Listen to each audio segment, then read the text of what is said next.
स्वागत है साथियों आप सब लोगों का मेरे YouTube चैनल प्रोफेसर की क्लास पे। साथियों, हमने अंतरराष्ट्रीय सिद्धांत और संबंध एक महत्वपूर्ण यूनिट खत्म कर ली है।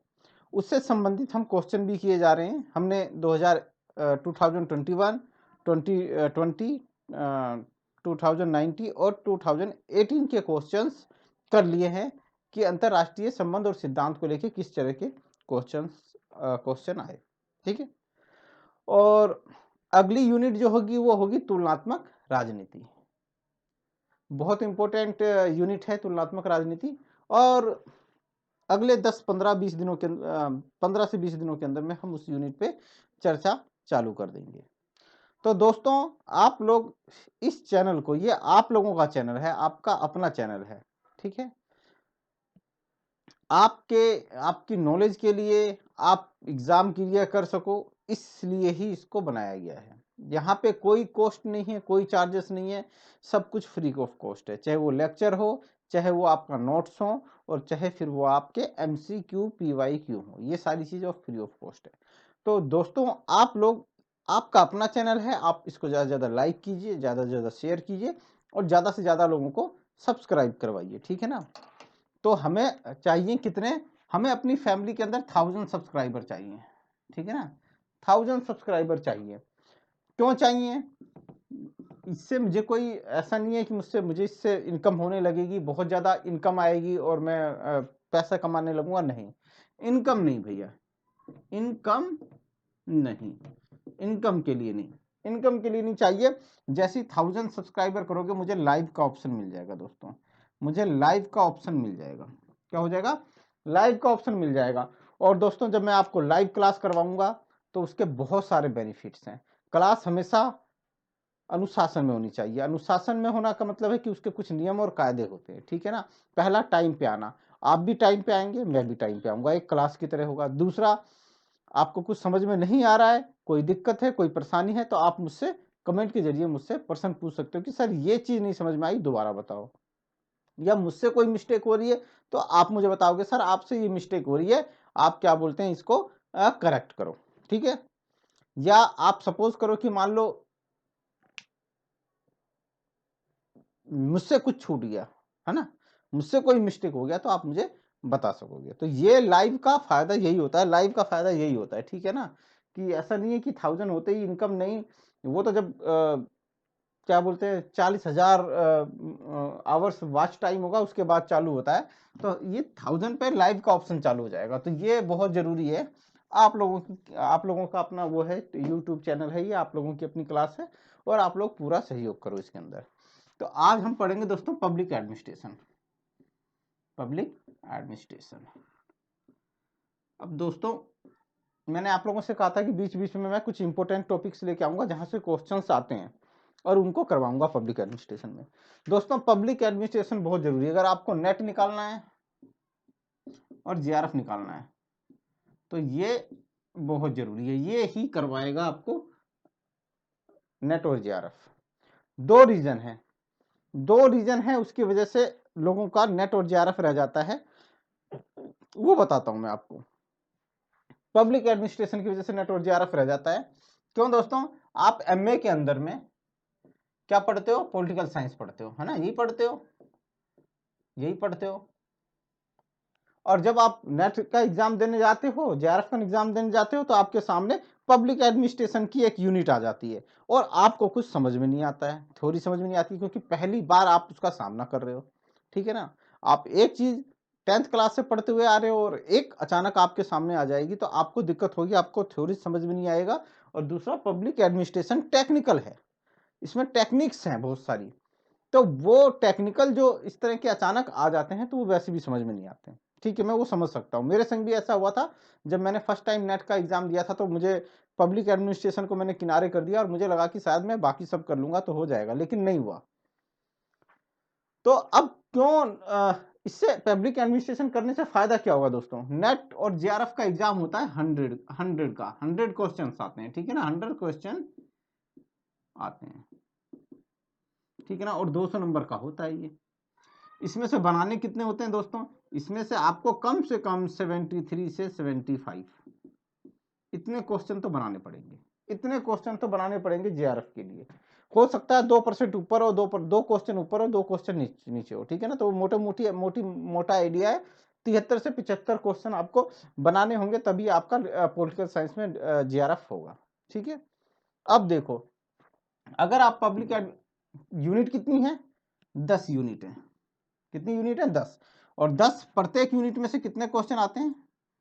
10 क्वेश्चन आते हैं, ठीक है। तो इसका मतलब पब्लिक एडमिनिस्ट्रेशन में से भी 10 क्वेश्चन आएंगे, है ना, श्योर। तो अगर आपने पब्लिक एडमिनिस्ट्रेशन की तैयारी कर रखी है, नहीं की है, पहले क्या है ना, आपने पब्लिक एडमिनिस्ट्रेशन की तैयारी नहीं की है, तो आप 90 नंबर का पेपर दे रहे हो। कितने नंबर का दे रहे हो आप? 90 नंबर का दे रहे हो। और लाना कितना है? 73 से 75 क्वेश्चंस बनाने हैं, इतने करेक्ट करने हैं। ये बहुत हार्ड हो जाएगा, ये हार्ड हो जाएगा, बहुत मुश्किल हो जाएगा, है ना। 90 में से 73 75 बनाना ये मुश्किल हो जाएगा।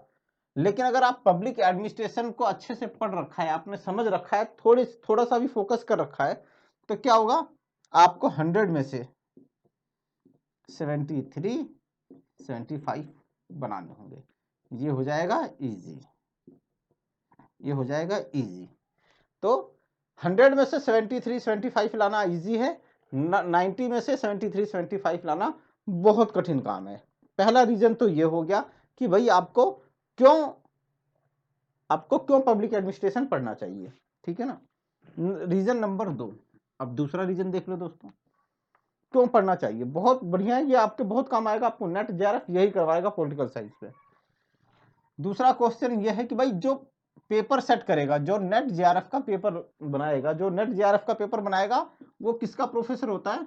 पॉलिटिकल साइंस का, है ना, पॉलिटिकल साइंस का होता है। तो जब ये पॉलिटिकल साइंस का प्रोफेसर पब्लिक एडमिनिस्ट्रेशन के क्वेश्चन बनाएगा, तो वो कैसे क्वेश्चन बनाएगा दोस्तों? वो इजी क्वेश्चन बनाएगा, वो हार्ड क्वेश्चन नहीं बनाएगा, ठीक है ना। क्यों? क्योंकि प्रोफेसर किसका है? पॉलिटिकल साइंस का है। और क्वेश्चन किसके बना रहा है? पब्लिक एडमिनिस्ट्रेशन के। तो इजी क्वेश्चन बनाएगा, सतही क्वेश्चन बनाएगा ऊपर से, ठीक है ना। सीधे आपसे पूछ लेगा, सीधे कि ये सिद्धांत किसने दिया है, ठीक है, ये मान्यता किसकी है, ये विचार किसका है, ये बुक किसकी है, इसका नाम किससे जुड़ा हुआ है, ठीक है ना। बहुत ही इजी क्वेश्चन आते हैं। पूछ लेता है मानव संबंध सिद्धांत का संबंध किससे है, आपसे पूछ लेगा पोस्ट गॉर की अवधारणा किसने दी, ठीक है।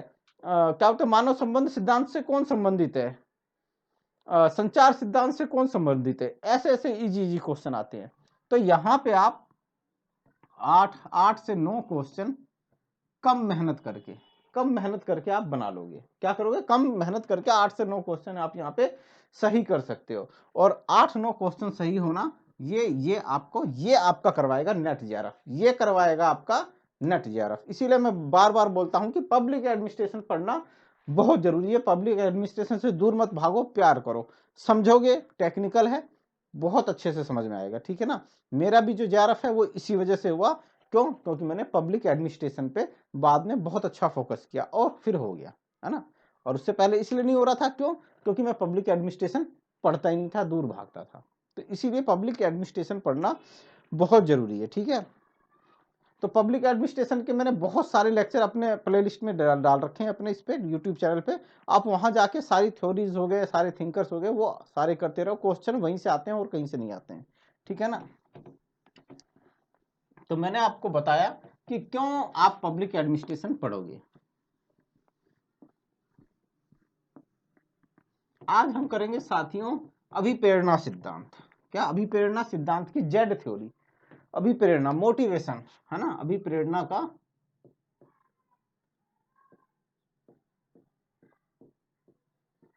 का सिद्धांत है कौन सा? जेड थ्योरी, जेड सिद्धांत। बहुत इंपॉर्टेंट सिद्धांत है। इससे पहले मैंने आपका मैक्स ग्रेगर का जो है इब्राहम मैस्लो का, ग्रेगर का और आपका हर्जबर्ग के, ये सिद्धांत मैंने आपको करवा दिए हैं। अब ये जो है मैं आपको जेड थ्योरी, है ना, जेड सिद्धांत करवाने वाला हूँ।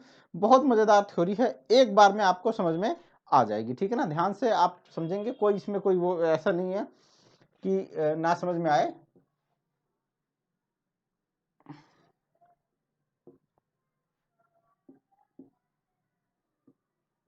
ये ठीक है, जेड सिद्धांत, इसको दिया किसने? इसको दिया आउचे ने। कहोगे सर ये नाम तो बड़ा अजीब सा लग रहा है, क्योंकि पब्लिक एडमिनिस्ट्रेशन के ज्यादातर विद्वान अमेरिका से संबंधित हैं, ठीक है ना, अमेरिका से संबंधित हैं। उसके बाद दो चार का नाम जरूर यूरोप से आ जाता है, लेकिन ये नाम तो बिल्कुल ऐसा लगेगा जैसे कि चाइना का है ना। ये चाइना के नहीं है, ये जापान के हैं, ठीक है ना। ये कहाँ के हैं? जापान के हैं, ठीक है ना। तो इनका ये सिद्धांत है जेड सिद्धांत। क्या है? जेड सिद्धांत। एक बार हम इसको जेड सिद्धांत को भी समझेंगे कि ये जेड सिद्धांत क्या कहता है।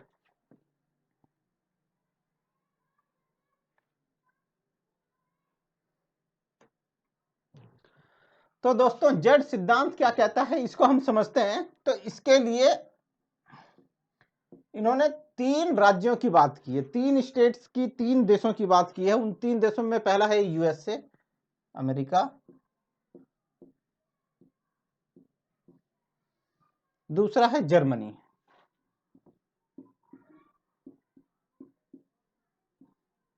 और तीसरा है जापान।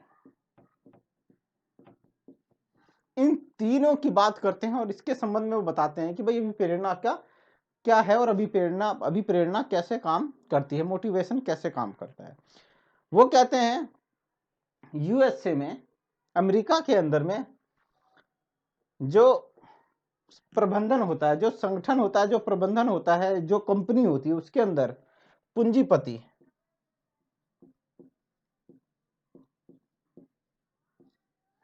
बैठता है और उसके नीचे बैठता है कर्मचारी कह लो या मजदूर कह लो,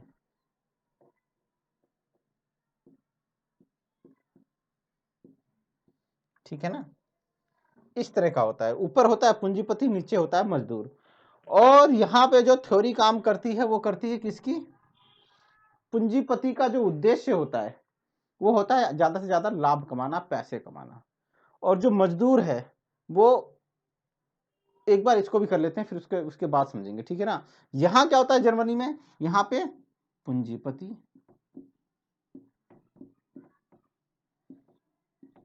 प्लस में मजदूर,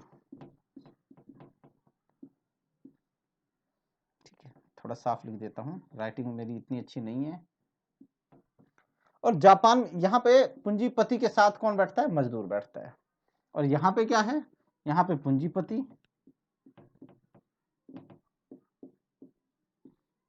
मजदूर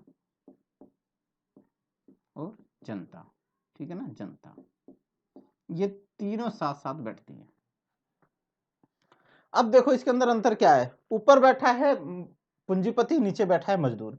पूंजीपति का उद्देश्य है ज्यादा से ज्यादा लाभ कमाना, ठीक है ना। क्या पूंजीपति का ज्यादा से ज्यादा उद्देश्य क्या है? लाभ कमाना। तो ये क्या करता है? इसका एक प्रकार से शोषण के ऊपर ये आधारित है, ठीक है। और मजदूर किसके लिए काम कर रहा है? पूंजीपति के लिए काम कर रहा है। क्या कर रहा है? मजदूर किसके लिए काम कर रहा है? पूंजीपति के लिए काम कर रहा है, अमेरिका के अंदर, यूएसए के अंदर। इस तरह से अमेरिका ने अपने आप को मजबूत किया, ठीक है ना। वहां के पूंजीपतियों ने मजदूरों से खूब काम करवाया, ठीक है, और मजदूरों ने पूंजीपति के लिए काम किया, और इस तरह से अमेरिका ने अपनी ग्रोथ की। उसके बाद आता है जर्मनी। जर्मनी दोस्तों, इसने सेकेंड वॉर के अंदर में ये हार गया था और बर्बाद हो गया था, ठीक है ना, बहुत नुकसान हुआ था इसका।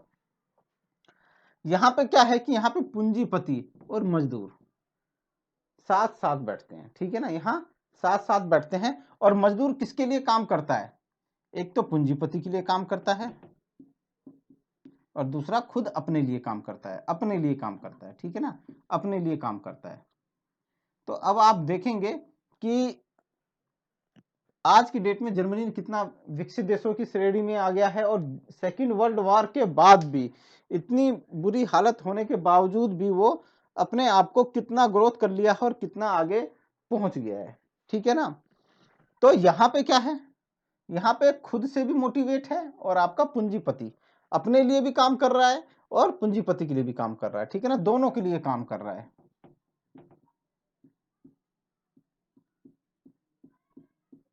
ना, दोनों के लिए। यहाँ पे क्या था?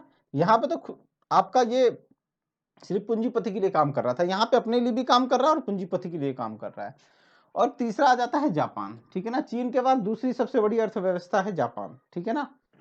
इसकी भी सेकंड वॉर के अंदर में क्या हालत हुई थी आप लोग जानते हैं, ठीक है। हिरोशिमा नागासाकी बर्बाद हो गया था, अर्थव्यवस्था बिल्कुल चौपट हो गई थी। लेकिन आज की डेट में आपका चीन के बाद इसका नंबर है सबसे बड़ी अर्थव्यवस्थाओं में। तो यहाँ पे क्या है, पूंजीपति, मजदूर और जनता, ये तीनों साथ में बैठते हैं, ठीक है ना। साथ में बैठते हैं और चीजों को समझते हैं। एक प्रबंधन के अंदर, एक मैनेजमेंट के अंदर में सब बैठते हैं, इनकी बातें सुनी जाती हैं। और यहाँ पे काम किसके लिए होता है भैया, यहाँ पे देश के लिए काम होता है। यहाँ पे देश के लिए काम होता है।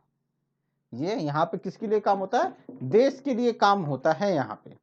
तो ये एक बहुत बड़ी चीज है, ये जिन्होंने जो जेड सिद्धांत दिया, भाई एक्स और वाई तो दिया ही था। एक्स और वाई सिद्धांत, ये थ्योरी तो दी ही गई थी मैक्स ग्रेगर के द्वारा, है ना। मैक्सग्रेगर के द्वारा ये थ्योरी दी गई थी। इन्होंने जेड सिद्धांत दे दिया। अब जेड के बाद तो कुछ होता ही नहीं है, जेड के बाद कुछ होता नहीं है, एक्स वाई जेड। तो एक्स वाई इन्होंने दिया, इन्होंने जेड दिया, कि ये जेड सिद्धांत इनका दिया हुआ है। आपका अभिप्रेरणा का किससे, आउचे ने, ठीक है ना। दोस्तों अब जापान के जो लोग हैं वो हम लोगों की तुलना में वो देश के बारे में ज्यादा सोचते हैं, ठीक है ना। देश के बारे में ज्यादा सोचते हैं और वो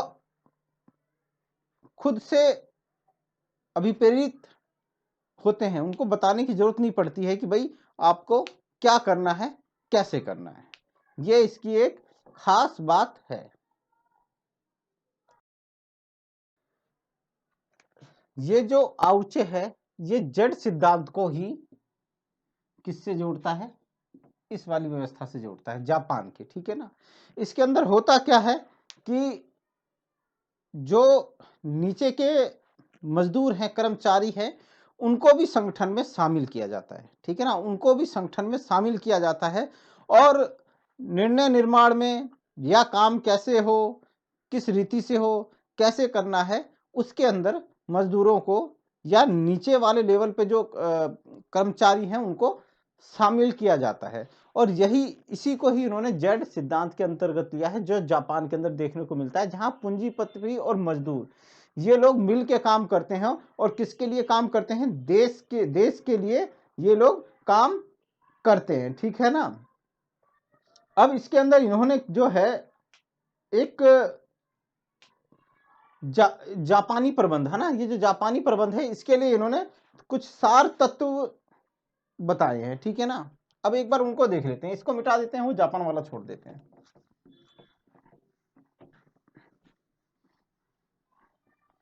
यही कारण है कि जापान ने बहुत तेजी से विकास किया, क्योंकि वहां के लोगों में अभी कुछ और कारक हैं, जो कुछ तत्व हैं, हम उनका जिक्र करेंगे।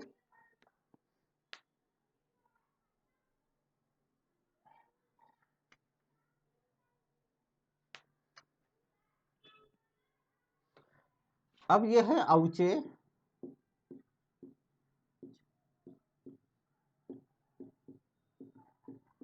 अनुसार जापानी प्रबंध के सार तत्व इन्होंने बताए हैं, सार तत्व, ठीक है ना। वो बताते हैं कि भाई जो जापानी प्रबंध है, इसके कुछ सार तत्व हैं, ठीक है ना। वो क्या है, मर्मज्ञता,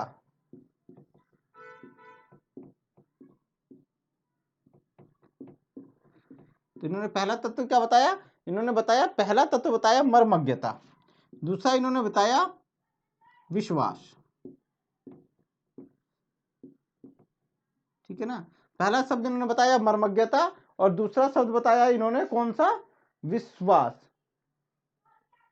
उसके बाद इन्होंने तीसरा शब्द जो बताया वो